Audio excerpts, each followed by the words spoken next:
কালবৈশাখী ঝড়ে ১ ঘণ্টা বন্ধ থাকার পরে স্বাভাবিক হয়েছে পাটুরিয়া, দৌলতদিয়া ও আরিচা কাজিরহাট নৌরুটের ফেরি চলাচল। বুধবার সকাল ৭টা থেকে ৮টা পর্যন্ত এই রুটে ফেরি চলাচল বন্ধ ছিল।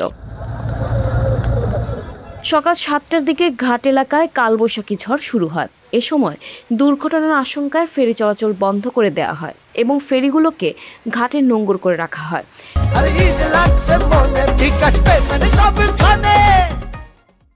নদী পারাপারের যাত্রীরা ফেরিতে অবস্থান করে। এ সময় বৃষ্টিতে যাত্রীরা চরম দুর্ভোগ পোহায়।